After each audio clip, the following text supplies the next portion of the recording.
Sembah nuwun rawuhipun Cak Yuda dalah Cak Andi. Nggih, Pak Sigit. Nggih, sembah nuwun. Wah, matur nuwun. Menika tinimbalan sowan wonten Bangowan Jiken Kabupaten Blora sing dalane kaya obat nyamuk. Kok kaya obat nyamuk? Munyer-munyer. Eh. Tur sing saderenge jalan raya mlebu mriki nika wau niku pama penduduke pinter iso dadi objek wisata. Apa objek wisata apa? Gronjalan Sewu. Weh. Ning Tawang Mangu ana Grojogan Sewu. Nggih, Ning kene Gronjalan Sewu. Iya. Wah. Iki wong meteng 9 sasi wis mesti babaran ning dalan niku. nek piyai kene mun kulino. Nggih. Kula mengke mboten wangsul. Lho, Arep ngopo? Sesuk awan arek nang kene aku. Ngopo? Golek entung. usum ya. Usum niki. Wah. Lah, oh tak ilinge Apa? aja sok geman mangan entung jati. Lho, bocah ra pengalaman ora duwe SDM rendah kuwi. Entung itu mengandung gizi yang sangat tinggi baik untuk kekebalan tubuh. Ora entuk mangan entung lho. Wah, kowe tau nate mangan entung. Heeh. Sore niku golek entung, bengi ku tak masak, tak gawe oseng-oseng entung. Heeh. Campur lombok ijo, lombok abang, kei bawang brambang, goreng digongso dadi oseng-oseng entung. Heeh. Lah kok Enak. sesuk-isuk wetengku Mbok pangan. tak pangan. Heeh. Sesuk-isuk wetengku mules. Heeh. Mlebu Mlebu jeding. Wong jeding tek sanggir Pak plung cuma bleber. Kok bleber apa? Metu kupu, Pak. Tiba plung bleber dadi sak jeding Mas, kupu tong wis digoreng kok jek dadi kupu lho.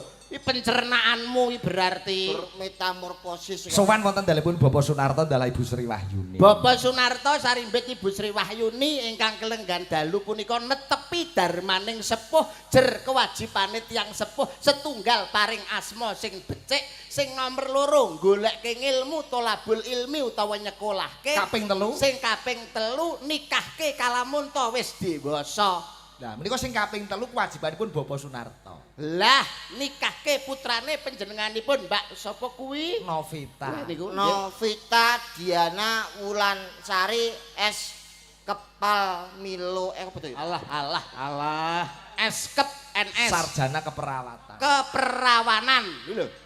Tan. Keperawatan. Pikantuk Agus wartawan Eskep niku napa? Ya padha. Sarjana keperawatan. Perawat. Jane Mas Agus niki perawat apa wartawan? Wartawan ki jenenge. Perawat ki titele. Ngono lho, goblok. Oh, aja dicampur ngene iki. Wartawan campur es, ngadem. Kok adem piye to? Sowan teng daleme Pak Dirman. Niki wau. Kok Pak Dirman? Pak Sunarto kok Pak Dirman iki lho. Aku mau ora mampir ning Pak Sunarto, mampirku ning Pak Dirman kene iki mau. Oh iya. Oh Pak Dirman sing jedinge diselamboni tok kuwi mong lho.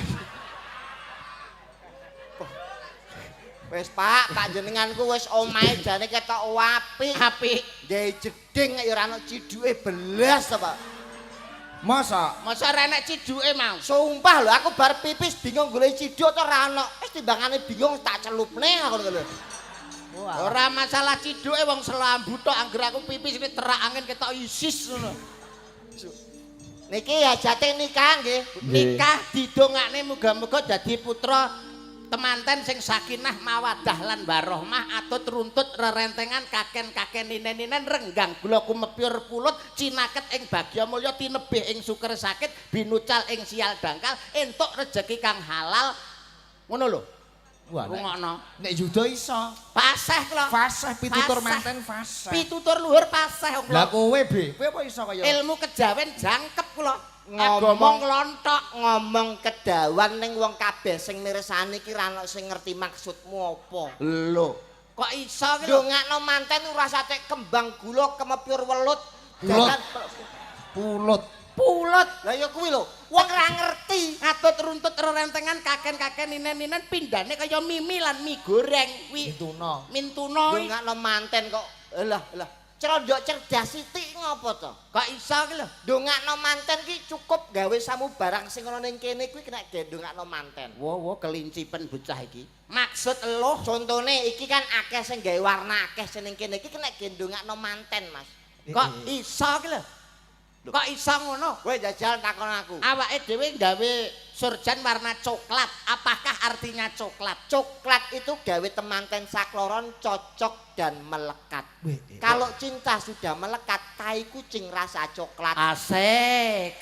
Kuwi coklat. Lah nek kebayake pesindian kuning. Kuning. Hayo kowe. Tegese lumakuwa kanthi wening.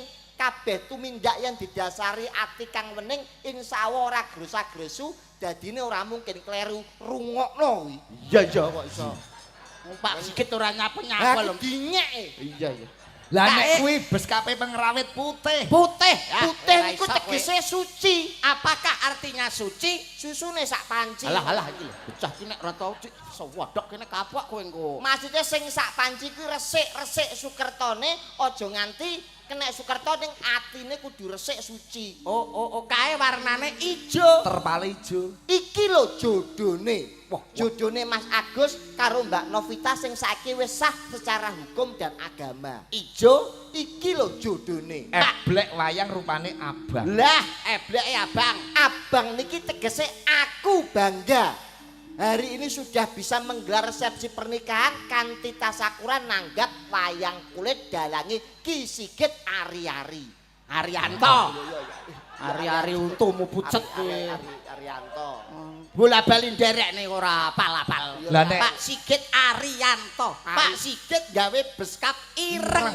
Mergo duwene mek kuwi tok. Alah. Sampluk tenan. aku kuwi duwe 10 ireng kabeh. Lah nggih Pak Sigit ki dalang kondang isih enom milenial sugih terkenal. Beskap kok ireng lho. Werna sakabeng werna dhek iki duwe kok iso. duwe mbiyen duwene wis kena PPKM do digadekne. Dadi sing sisih kena ireng tok iki. Rumangsamu kok Mbak sapa kuwi mang jenenge Mbak Novi karo Mas Agus kuwi wis sah mungguing negara sah mungguing agama ya wis patut satataning budaya. Lho Kuwi nek sik tak bacotke werna. Nggih. Kita TB kok kaya Kaya kemaki sase. kemaki kaya iso-iso. Iso. Kuwi werna ireng, ijo, abang, iso kabeh. Lho ireng iri iri dengki ora pareng niku tegese ireng. Oh, ireng iri dering. Lah nek uring. Uren. Oren niku aja nganti leren ngibadah karo makaryamu. Lah nek ping Ping niku Modaro. Iki ra iso kowe, ra iso. Ping. ping pira sok ben Pak Sunarto nanggap awake dhewe. Modelmu kok iso. Warna ping. Yo enak. Nggih monggo Cak Yuda. Lah, wis sah menurut satataning negara, artinya sudah disahkan oleh kantor urusan agama, wis diresepsekne sah menurut budaya, wis disaksekne para wali tegese wis sah menurut satataning agama. Itulah nikah. Mulane wong nikah ki beda karo kawin. Bedane apa? Ibaratnya nek nikah kuwi numpak pesawat, nek kawin kuwi numpak bis. Weh, lagi krungu iki. Padha-padha numpake kok iso beda pete Mas. Nek numpak pesawat kae tuku tiket sik, lagek numpak. Kuwi wong nikah. Oh, nek Tapi nek nikah wong kawin ki numpak bis. piye Mas? Numpak sik, lagek mbayar. Kawin. Oh, ditumpaki sik lagek bayar. Tur saka hurufe wae NIKAH. Artine Naib izinkan keluarga akan harmonis. Tapi nek kawin KAWIN Apa? kerep awor wegah izin naib. lho. Oh, alias kumpul kebo. Gawedi. Paham ora kowe? Jadi nikah karo kawin kuwi bedane. Beda. Nek aku ora Lah nek kowe aku nek nikah karo kawin kuwi bedane ya mung siji. apa? Nek nikah kuwi mesti ana saksine, nek kawin ora ana saksine. Kok iso ki lho? Nikah kuwi ana saksine. Manten lanang, manten wedok, wali, saksi. Heeh. Kuwi nek nikah ana Nikah. saksine. Lah nek kawin, Ora mungkin ana saksine. kok iso lho? Lah ketumon kawin karo bojomu terus disoting anakmu. Kowe pake kok pas karo mboke syutingen ya. Ora ngono kuwi wong iki jenenge kowe ora genah kowe iki. Kowe iki wong Jawa lho, adat ketimuran, adat kejawen kudu mbok nggo dasare kowe wong seniman, wong budaya. Nyontohi kaya Pak Narto ki lho, piyayi hebat. Wong sing bisa merajakne putrane ya ora kaya Pak Narto. Pak Narto ki direwangi nyambut gawe ra ngerti awan, ra ngerti wengi. Loh, Pak Narto iki wonge wuta to. Tenanan lho Mas. Tegese Pak Narto ki lho oleh nyambut gawe direwangi adus keringat. Apa ora peliket kabeh? Banyu resik wae ning adus gawe keringet. Lah, Maksudku ki nganu le nyambut gawe sirah digo sikil, sikil digo sirah tanpa mengenal waktu. Atraksi sirkus. Angel iki omongan karo. Aduh bocah ki nek Angel. Pak Narto ki nek nyambut gawe direwangi tekuk ringkel lho. Wo, gulung komeng lho Mas yo.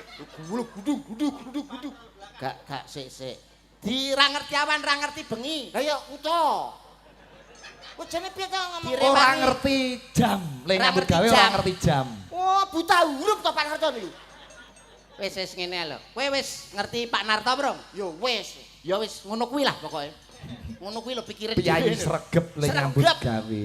Iso merajakne putrane mulane enek tetembungan nek wong tuwa kuwi mripat, anak ki ibarate jempol sikil. Jempol sikil kesandung metu getihe mripat mesti mbrebes melu ngrasakne larane. Tapi nek mripatmu belek, mripatmu lara, urung karuan jempolmu ki gelem kukur-kukur, gelem niliki mripat. Kuwi wong tuwa. Mulane wong tuwa ki wis iso nyenengne anak, wis tau nyenengne anak, tapi nek anak ki rung tau nyenengne wong tuwa. Rungokno kupingmu. Yo malah kualik. Kok iso ki lho? Justru anak kuwi wis tau nyenengke wong tuwa, nek wong tuwa durung karuan nyenengke anak. Lho, piye to, Be? Bocah kok iso iki jane aliran apa bocah ki? Tau mongi ora percaya piye to? Aliranmu ki lho ndi lehmu belajar ki sekolahe neng ndi? Wong tuwa ki wis tau nyenengne anak, anak rung tau nyenengne wong tuwa. Titik. Walik, Mas. Kok iso? Nek anak kuwi wis tau nyenengke wong tuwa, nek wong tuwa durung karuan nyenengke anak. Dasare apa? Dasarmu apa? Lah pas gawe kuwi. Pakmu ki lho rung tau nyenengne kowe wis tau disenengne pakmu, kowe gong tau nyenengne pakmu. Pakku wis tau tak senengke. Pas apa? Pas gawe aku. Ngono.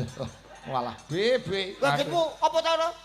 Mbok lara kabeh. Ora mungkin mesti enak mbok. Enak tenan. Ngeten iki lho Mas Sigit.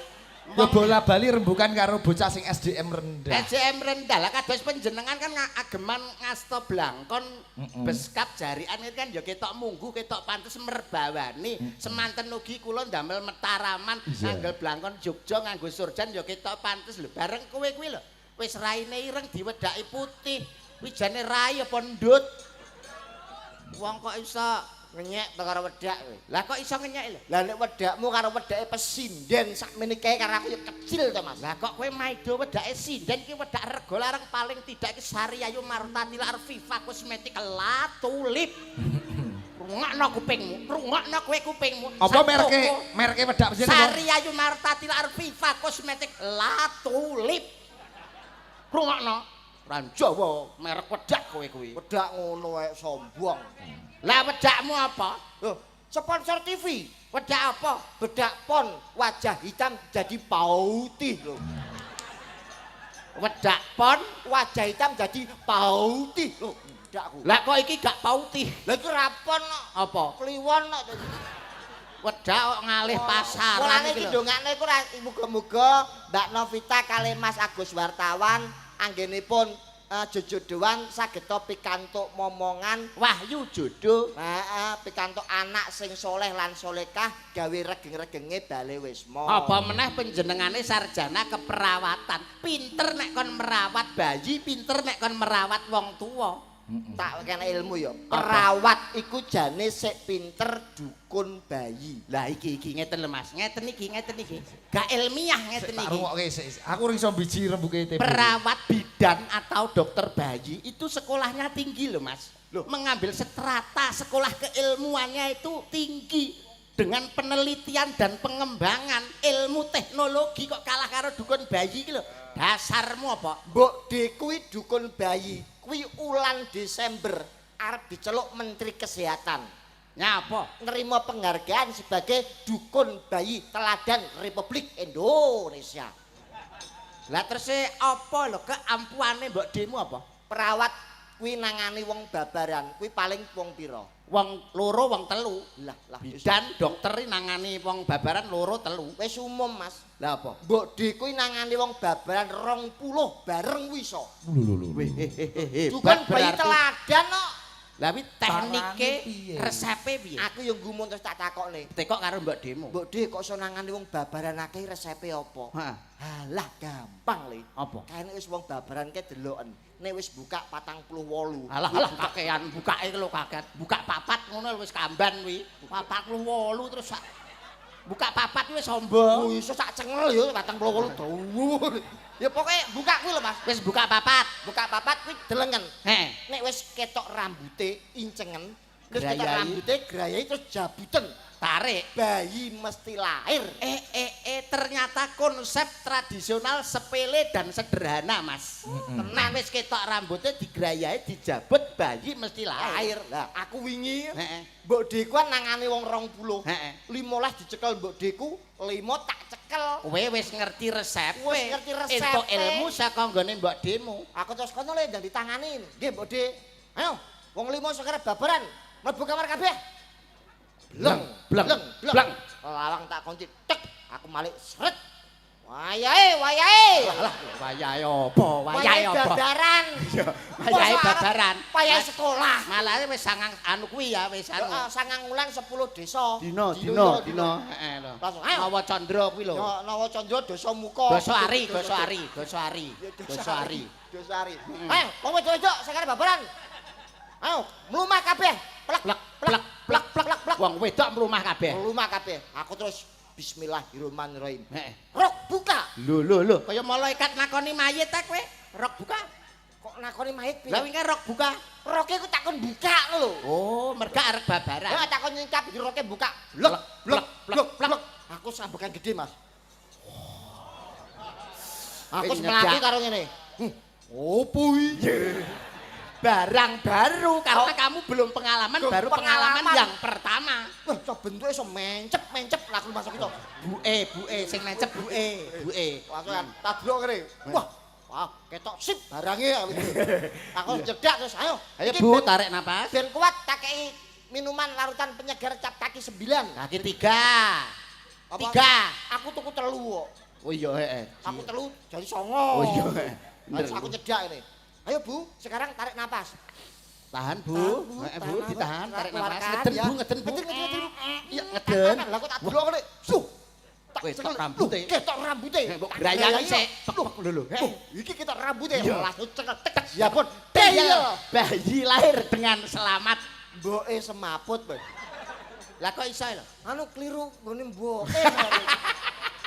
Sumpah lho padha kritinge kok lho. Cengengesan ngene iki. Tak cekel. Wong lekoh ya ngene iki lho, cengengesan kowe. Sumpah, Dek. Kok ngene tak cekel ngene. Oh, apa iki? Kriting iki. Lho. Iya. Bapak. Deyel lah kok. Aduh. Klinciku. Ngeten iki lho Mas Sigit.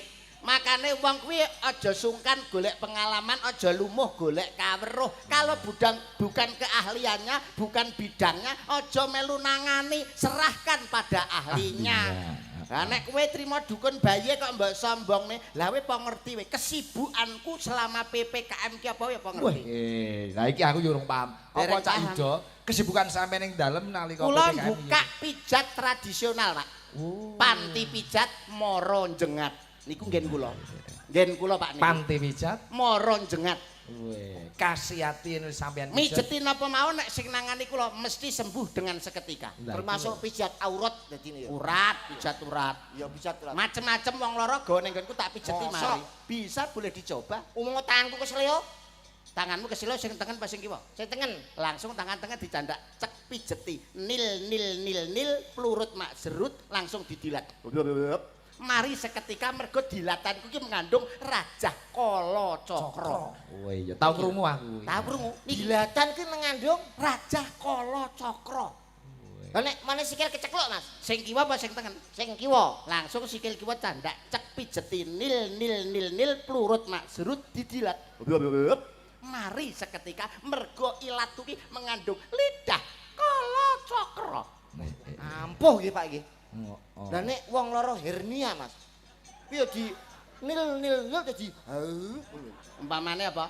nek hernia. Pamane tangane ya, pamane tangane keseleo, pamane pijeti nil, plurut maksrut langsung didilat. Sikil Sikil ya langsung pijeti nil, plurut srut didilat. Lah nek lara hernia, Pamane sikile umpamane. bulet wae kok iso. Hernia itu nuwun sewu Pak Sigit. Saya telah membuktikan hernia itu enggak boleh dipijat, enggak boleh diurut dan tidak usah dibawa ke dokter. Wis diapakne? Golekno minyak klopo. Diapakne? Hernia iki golekno minyak klopo esuk dioles-olesi. Isuk oles-olesi. Awan dioles-olesi, Awan oles-olesi. sore dioles-olesi. Sore oles-olesi. Genep 2 minggu, Mas. Waras. Gila. Ora tak kandhani kok malah gila. Iki nek aku ora goro iki mergo pengalaman anakku cilik sing jagat kene ya kaya ngono. Nggih. Ning nganggo resep tradisional. Napa niku? Godhong suruh 3 lembar karo brambang diuleg, Nggih. detekke siji. Nggih. Sadurunge bocah tangi wanci pajar wanci subuh diuleske ping 3. Tuliske sret. Ki insyaallah 3 dina kok waras wiris. Waras tenan niku nggih. Waras tenan nganti saiki ya alhamdulillah ora operasi. Iki ilmu tenan Ilmu tuwa nek ora ngapusi mergo pengalamanku dhewe anakku dhewe. Lho rungokno mesti waras. Ora kok gilap. Gilap dikei minyak klope kesuwen plitur.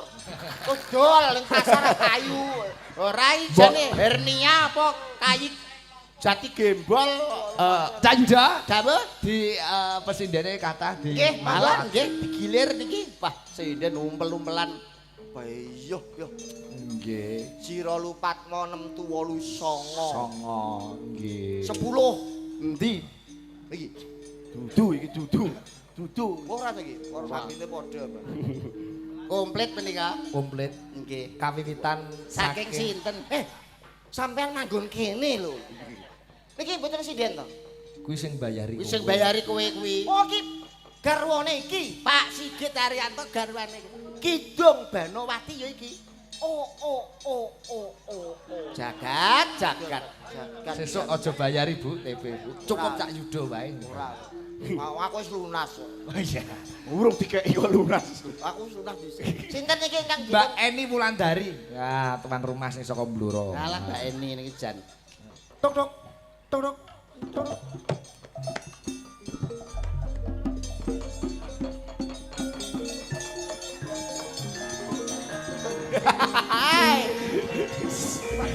Cah jan tolok ukur.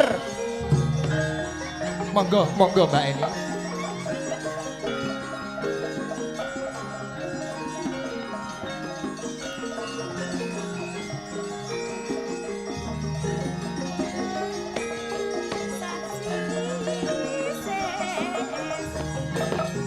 Wilujeng dalu sugeng pepanggihan malih kalian ketoprak wangsit gumelar. Dalu menika mendhet lampan Sri Tanjung Sido Pakso. Ewetene dalu menika Sri Tanjung ingkang margani panjenenganipun Eni Wulandari mantuk. Ewetene Patih Sido Pakso katindaken dening Cak Yuda. Ewetene dalu menika Cak Andik TB. Cak Andik TB minangka bintang tamu jroning ketoprak wangsit gumelar dalu menika. Kadhapuk dados ula. Nyapa mbok protes? Ula sik engko lagi dadi patih. Tumon to. Sri Tanjung kono adegan metu ula iku pas apa? Trit kuwi maliyane Sila Hadikrama. Maliane. Malianipun Sila Hadikrama. Nah, iki cerita sing B to. Oh iya ora apa-apa ora apa-apa. Ewetene sutradara. Nggih. Sutradara Ki Sigit Arianto. Kados pundi gancaring lampan dalu menika sugeng mirsani ngantos purnaning lampan Sri Tanjung Sido Pakso duar. Wangsit tambahan. Apa? Pengumuman tambahan. Dene tukang bayari inggih menika Diajeng Banowati. Wangsit gumelar.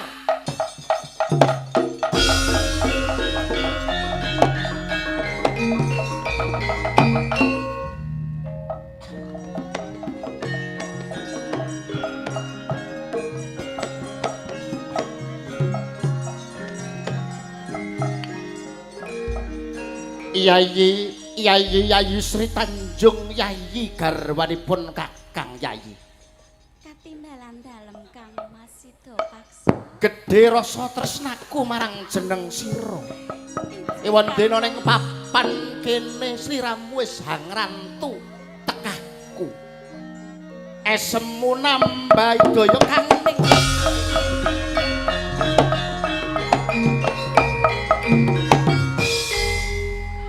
Nambah daya kekuatanku Yayi. Nggih Kang Mas, semanten ugi Tanjung Kang Mas. Sawetara Rawuh panjenengan saged nambani kapangenan Iya. Kang Mas. nembe wae aku katim. Gak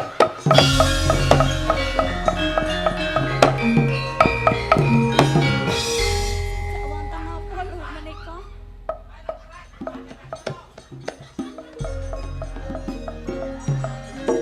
Kang Mas Sida Paksa.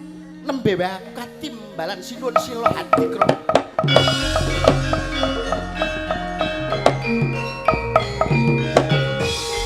Ora taktuk-taktuk. Kowe iki kentongan Tajak ning bangun mburi ya. bakso. Napa?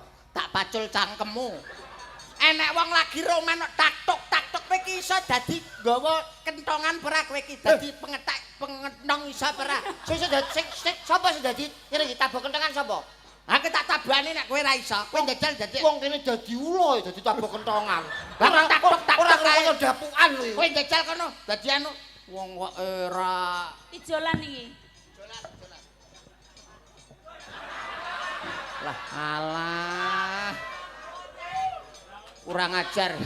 Diajeng Kae lho. Ya apa? Iso nyedaki Mbak Dene ndasmu kaya bluluk. Aku arep takok itu lho. Diajeng dina iki pendapatan entuk akeh ora? Nek entuk akeh ketoprak lanjut lho. Lanjut coprake.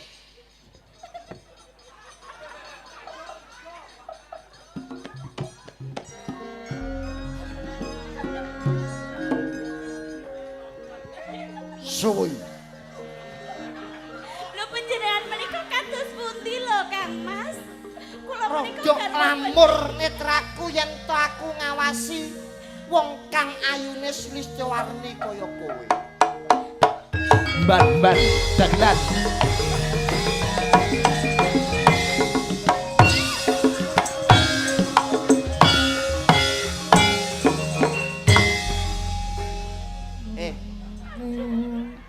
Tau delok toprak ora kowe? Lah iki toprak ngono lho. Sri Tanjung lagi omong-omong karo Sula di kromo kok dibuka sithik jos lho. Sedaya toprak kok Kupingmu krungu ora? Kupingmu krungon-krungon. Iki kasete kono lho, kasete kono. Ya ya aja dadi gelone atimu ya iki. Nggih Kang Mas. Pancen ki para nayak kuning praja lagi seneng atine. Sok yen ana apa-apane karo aku. Dadi ngono ya iki. Ojo sampe awal iki. Nah, sik. Sik, buka sithik. Jas. Jas. Jas. Ja. Yai. Kang Mas menika. Dadi kula sok kok nek mesti awake gojek, dhewe. Kang. Ojo. Sampun Kang Mas.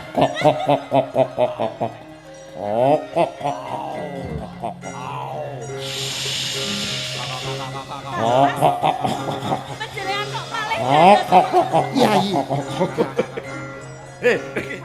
Iki nyapa? Dadi apa? Dadi ula. Ula ngono lho, kuwi gajah. gajah kuwi. Gajah. Ulane nempel ning gajah.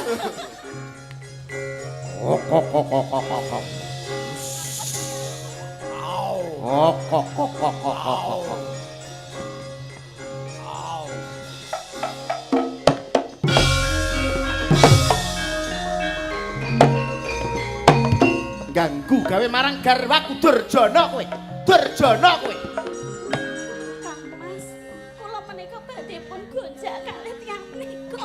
Wani-wani kowe mlebu nang sadroning taman kepatihan apa ora ngerti sapa Patih Sida Peksa.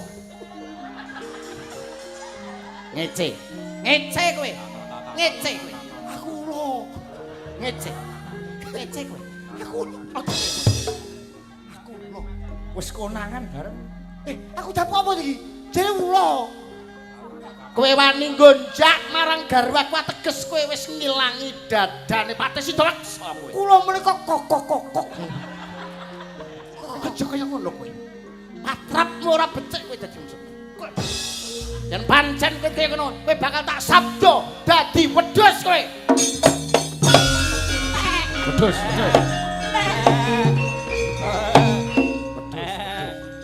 Bayaran piro nih?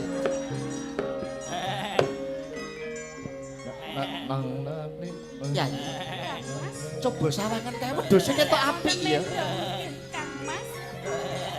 Wedhus ning ya ora mundur-mundur. Ning ya ora mundur-mundur. Iki nyapa to ning kene ning kono lho. Ketoprakane lungguh ning panggung. Lho. Wedhuse kok ya ketok apik. Nggih. Monggo pun panjenengan sembelih mawon. Lho tapi kok malah mlilik. Mlilik mripatmu dus kowe. Sing miliki sapa? Lah kuwi mripatmu mlilik. Ket biyen yo ngene iki kok melilik. Ora watake satriya kowe kaya mangkono. Bakal tak sebda kowe dadi semut.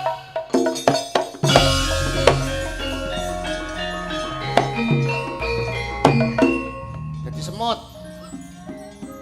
Semut ini, Pak. Iki Pak semut. Dopro. Kurang cilik awakmu cuwilono. Dicuwili cilik-cilik nang awakmu. Ya ampun. Ya iki. Kok. Semut kok. Apa enak semut kok iki? Semute nyokot piye iki kok. Saka gedene rasa tresnaku ya iki. Kang Mas kandos. Pun kakang kautus sinuwun silahadi krama supaya ngupat ditumbaling praja.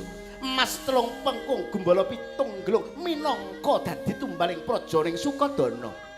Mula kang saka kuwi ndak jaluk marang jeneng sira Yayi garwane kakang. Injih Kang Mas. Tetep ati-ati aja nganti keri duga-duga padha digawa.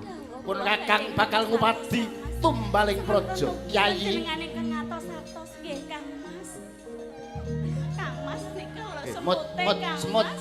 mut. Wonten semut aja nyangkrak turut nika kene. lho. Aku arep mlebu golek nggon aman. Ning kene. Esemu nambahi daya kekuatan. Ndak jaluk donga pangestu. Kang atos-atos nggih Kang Mas. Kang Mas itu paksa.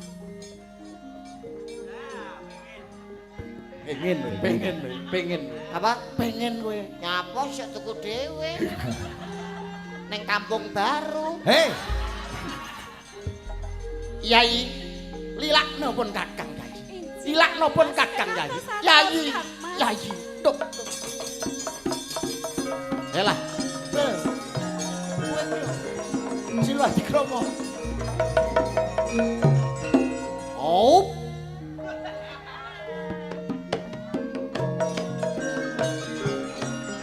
Wonten daerah Kanjeng Sinuwun. Sajak wonten wikitos menapa panjenengan rawuh wonten kepatihan Sukadana. Ngene ya Sri. Pancen tak Kok jarak. Sri? Sri Tanjung kok kleru Sri Sri Wahyuni Wahyuni. malah seneni. Iki pancen aku ora perlu sawetara aku kangen karo swaramu, coba karo bawa sithik. nah, Lendrus. Pinter. Lendrus. gendere kuwi lho ning ngarepmu. Gendere iki lho matane. Pondok Bater. Wong tintingan nang jala tukang kendang iki ra matane. Lho ngene iki takon ngomong. Kanjeng Sinuwun badhe ngersake menapa? Nadyan wujute mung peksi. Panjenengan nggih saged piwanten. Loh, apa kang kurang ana aku? Aku salah sawijining nalendra kang sugih bondo, sugih bandu, gagah pidheksa tur duwe palungguhan dadi bupati. Apa sing kurang saka aku? Panjenengan menika bupati. Bocah kok ayune kaya Nanging- ngene.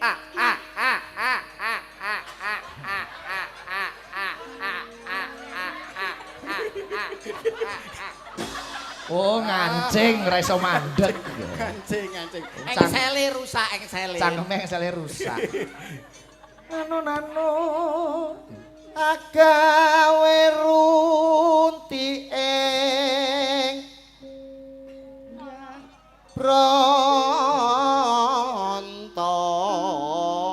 pronto biumban. Oh, dadi mban ta. Sawetara kowe nindakno pakaranmu sering guri ngono ya. Iya. Anu, kene karo Pak gunung guri, Pak. Kuwi wong delok kuwi. Ora delok yo. Kene kulo. Sinuwun kula aturi emut sinuwun. Blak kotang bloko suto aku teko ning Taman Kaputren kene pengen garwa kowe Diajeng. Kanjeng Sinuwun kula aturi emut panjenengan. Kula menika garwanipun patih panjenengan. Lah terus no. Dipati kok ditapuk cangkeme apa ya. Lah masane bupati yo gilani lho. Saking tergila-gila. Lan Halus manis merati. Ampun ngeten to Sinuwun kula nika isin lho. Wis to pertama pancen kowe Keri lho kowe Sinuwun. pancen isin. Keri lho menika, keri lho. Keri ampun ngeten to, keri. Diajeng mau ayo Keri lho. ngene lho Diajeng aku sawang-awang. Burung ayo iki. Nyapa kowe iki lho. Lah iki mung sing Tanjung Basang kaya. Mbok sing jual mahal. Isinan Sri Tanjung iki isinan. Aku isin. Kowe kok lho. nampik katresnanku apa aku kurang bagus? Lah panjenengan menika sesembahan kula lho Sinuwun. Sesembahan kuwi ning praja. Iki ning tempat. Kula menika sampun kagungan garwa. Oh, malah penak ora samarai. itu tempat umum. Wis suwe nggon kula leno. Manut ya Diajeng. Boten iki lho. Iya. Iki lho. Iki lho. Ki ngopo be kok cilang-cilang? Pak Narto, Apa? wonten kamar kosong. Arep mbok kapane? Arep tak diisi lho. Golek isi podang jenah. Diajeng Sri Tanjung garwanipun Kang. Damput Hei. kaget aku. Lah kaget to ula Maluto kowe dadi garwaku apa aku kurang Mboten bagus? Sinuwun, mboten. Mboten ampun. Mangertiane aku iku salah Ampun. sawijining Ampun. Ampun. dadi Ampun Sinuwun. jangkrik. Ngopo be? Yo ta piye? Iki nek muram musuh iki ora. Wosok kowe. Nah, diritone. Sabar, Be, sabar. Eh, kita- Sabar, Be. Sabar. Tan. Tak jojoh nang golo ngene. Sri Tanjung iki memang ngono kuwi bocahe. Sawangen ta aku. Sri Tanjung. Apa aku kurang bagus? Mboten. Yen to kowe kelakon dadi bojoku aja sumelang, kowe bakal tak muktekke wiwit saka kowe lan sakeluargamu. Awit aku salah sawijining adipati kang sugih, bondo sugih, bandu Mas Picis Praja Bala bakal tak tumpek blek para kowe patos kalau kudu tak Modar ndak napas. Alah Gusti, nyuwun ngapura ya Allah Gusti, ya Allah Allah, ya ampun ya ampun. Be. Gusti. Ketoprak iki aja nganti ketekan napas. Masa nek ketoprak kentekan abab ini ra kowe. Ngomongmu ki Tolong Cak Yudo diajari Cak ngomongmu Yudo. ngomongmu diatur gawe spasi gawe pernapasan. Dajal ndang alon-alon ndang, sithik saka alon. Sri Tanjung katresnanipun Kang. Lah penak ngono lho ya ne. Jagat tepung gelang anggonipun Kakang Upadi wanita kang bisa gawe seneng ati. Apik-apik Ora ana liya ya mung kuwi. Lah. Ya bener. Iya. Apik jane. Tresnaku karo tresnamu tak ibaratke sumpah prasetya labuh. Tresna sabaya mukti sabaya pati. Mukti siji mukti kabeh, mati siji mati kabeh. Masuk. Yen to kowe gelem dadi garwaku aja sumelang kowe njaluk apa bakal tak pinangkani. Awit aku salah sawijining kang iki kanca iki kanca Pak iki aja terus tak tumpek.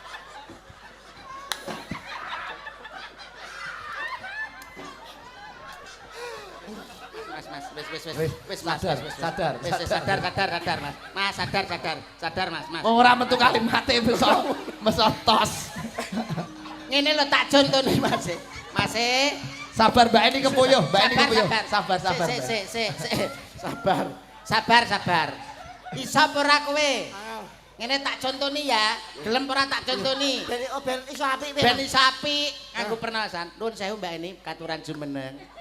Rungokno iki lho, ngetono iki. Yayi garwanipun Kakang Wong Manis ki karo tarik napas. Ora mungkin kentekan. Apa panjalukmu bakal tak turuti waton ora nyuwunmu dune lintang lan rembleng iki karo tarik napas. Oh, kuwi tek Ora mungkin Ora harus dikuasai. enten spasine. Spasi ada Spasi. jeda kanggo tarik napas. Kuwi lho. Mandura. Lah mundura. Mandura kok mandura. Mundur. Tarik Napas. Omong sik. Omong sik. Omong sik lagi tarik. Kok Omong sik. Kok kentekan napas ne? Ora. Ngomong sik lagi tarik. Hei. Diajeng Sri Tanjung kate sampun Kakang diajeng. Tarik. Lah. Enak nek iki. Sip. Tarik kok malah maju. Tulung leganono katesanku sepisan iki wae diajeng. Tarik. Boten sinuwun. Apa aku kurang bagus? Aku salah sawijining dipati. Tarik. Bondo. Lagi nggih Bandi. Ya, Mas. Aja nganti Tarik. kecewa karo atiku diajeng. Mergo apa? Tarik. Terus aku karo kowe. Tarik. Tarik. Cek mbok mlung kowe. Tarik. Aja nganti. Dulu. Wae lho. Tarik rono. Madhepe rono. Tulung. Tarik. Kakang diajeng. Tarik. Aja nganti biung Bang. Tarik. Sok nek ana apa-apa Tarik. karo kadalo karo benderamu. Biung Bang. Aja nganti.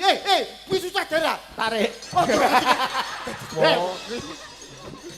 Wis. Sesuk genah bayarane TB potong. Biacak pisane kok. Ora iso kok.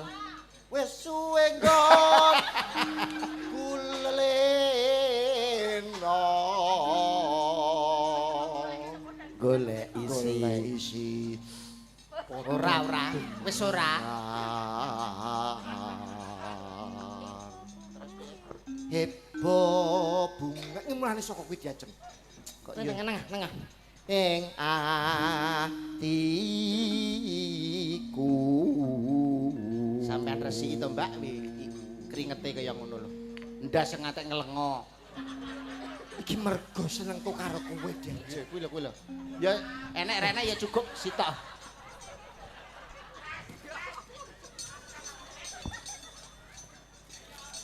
Tulung gawe iki diajeng. Dadi penak oleh halus iku pisan lho.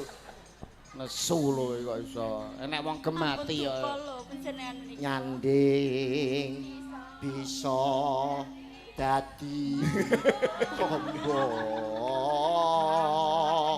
Kok kurang istok? Kombo.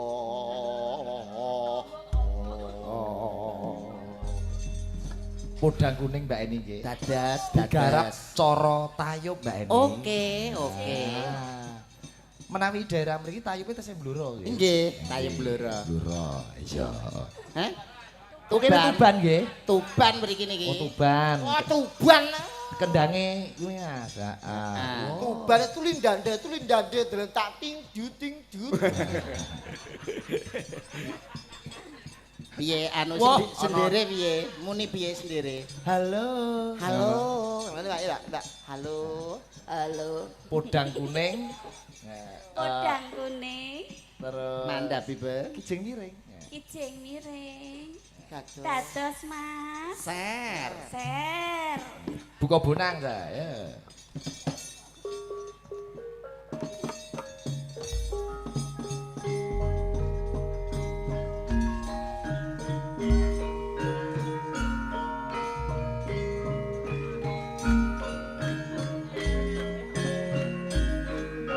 Tuban, adik Tuban kudu nyontoni beso cara Tuban sing apik iki.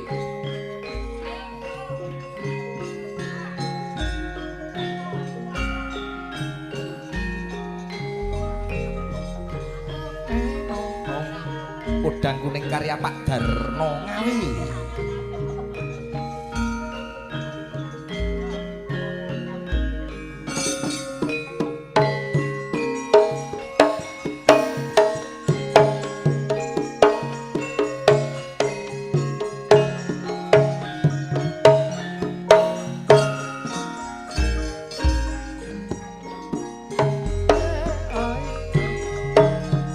Esuk awan ning omah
ayeme kuning-kuning Ayam yen lagi nyanding ayo mas ijeng miring mas ijeng miring miring panggung wani nyanding rawan tinembung ayo mas jangono jangono mas ijeng miring sendak marak kiru-kiran yen ra ketok dadi pikiran awan-awan mas rame komandung yen ombo sisi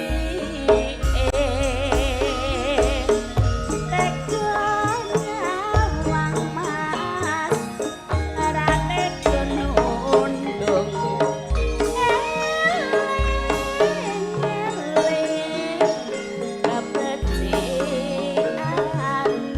ayo mas jangono jangono mas penake yo mas nandur suruh benyune agung yen ra weruh dengan bingung ayo mas neng ndi mbak jangono mas ijeng mireng kawin wis ra kuat rasane mikir ayo mas jangono jangono mas ijeng mireng mireng panggung tera kuning sampun rampung matur nuwun we Nuwun. kendangan cara Tauban iki kaya ngono kuwi Oh nggih. ambak kene iki laladan Kabupaten Blora Blora, ning. Tuban wis ngefek ngidul Nggih. yo sing ngendang yo lumayan lah yo lumayan cakrane gratis ngladeni Tuban yo iso Jonegoro ya iso Cakrane ngrat niku all-round kena diarani pengrawit sarwa saged. alah saged Napa-napa. ngawur Mboten. Mulanipun mboten nama mokal menawi cakrane ngrat menika dados tolok ukuripun pengrawit-pengrawit wonten ing saindenging Alah, Nusantara. Kurange niki wau nek dibandingke kali Tayub Tuban sing asli. Heeh, kekurangane nggon Iki nembange wis apik ya rada memper. Ya. Terus tabuhane iki iringane wis penak, Rempet. rembange ya wis penak. Heeh. Ning ana sing kurang pas. Apa? Sing ora memper ku sone. Kok Sone iso sone ra memper? Sone biasane corong. Oh, enek corongane ngene Corong. gendora Tadi nggih kalau apa kok membran apa tuh? Sing Iya. Kayak anu kayak ya. suarane sindire rada serak-serak sithik Hmm. tali kalat ngono ke untir-untir. Sampai sing nandur kelong. Wintet-wintet. Kok iso tekan dindi. coba genti Mbak Ima karo Mbak Utari Nggih. ngadeg tul jaen mak Cai catul caenci untul cari banyak doke bacul kari siji oh cai nak cai catul caenci untul cari banyak doke bacul kari siji Pancen cakran ngrat niku tolak ukur. abang-abang gendera Londo ngetan site Kuburan maye rambi abang go tondo mata mata wedak umur golek duit kompak ngene iki kompak penake yen dadi Pak Narto. Pak Narto Koy rino wengi sregep dedonga. ya dedonga Tansah syukur marang sing kuwasa sing kuwasa mugi-mugi tansah panjang yuswa penake dadi Pak Lurah rina wengi sregep ngibadah nyambut gawe lurus dan terarah dadi pemimpin muga-muga sing amanah. nah isa ternyata ya Bisa. Pak Lurah dibantu Pak RT pergawene abot ra ono bayarane apa maneh nek oleh bantuan BLT sing diwenehi mesti dulure dhewe. kurang ajar Kurang ajar gitu. pelecehan ngono kuwi jenenge Niki tenggen kula, Mbah. Nek teng mriki mboten. pelecehan profesi wae ngono kuwi jenenge Kowe ngerti nggenku. nang kene Ora kene kene apik bluro kene apik. kene ora Bupatine wis Mas Arif karo Mbak Eti jos kok. Mane perangkat saka ngisor ya mesti apik kabeh. lurus wae ora mungkin RT kene Mriki sing dalu Mbak Ima, Mbak Utari. Wah, mriki sehat wonten nggih pamundutan lungiting asmara. wah nggih Mbak kathah Utari sanget. ulang tahun nih. Weh, selamat panjang umur Mbak Utari. Utari sing iki. Lah iki terus tak enggokno rene. Terima kasih. Umur sing pira, Mbak? Pira, Mbak? Kula 29. Weh, 29 kok ora ketok ya. Tak ketok piye, Mas? Kaya sik umur 28 to Mas. lah kacek setahun kok ya, Mbak. Mung kacek setahun. Bebe kasih tahun. Muni kan Adianto 29 nang dereng kagungan pacar. Tasik legan. Legan. Golek momongan. Jenengan tamakne to. Monggo lho bapak-bapak nek badhe ngresakne monggo. Ya sing apik. Aja bapak to, wong sing prapono arep mbok tawakno bapak. Ya mas-mase mbok boleh Wah, ngersakne. ngono Iki lho lho, ben nek Mas. kaya ngene lho seneng manwe kampung baru wae bolak-balik wae. Aja coba turut kono kae nggone wong nakal-nakal. Kampung baru. Goblok. Kok Kampung baru nggone wong nakal, kono iku nggone wong ramah. Kok ramah? Kok nggone wong ramah lho. Wong sopan iki panggone teng kampung baru. Nggone wong nakal ya. Kowe lagi liwat wis tawani. Monggo Mas pinarak. Oh ya sopan. Tanjung Perak kapale kobong, monggo pinarak kamare kosong. Monggo lho Mas mlebet Mas ngersaken ngunjuk napa? Bubuk niki napa pripun? Nginep napa Nginep, wangsut? tapi nek pas pojok dhewe kampung baru, Heeh. kuwi nggon angker, Mas. Kok iso nggon angker? Nggon Pingit. ngingit. Kok iso? Aku tau liwat kono diwedeni kuntilanak. Piye? Ana suarane ngene.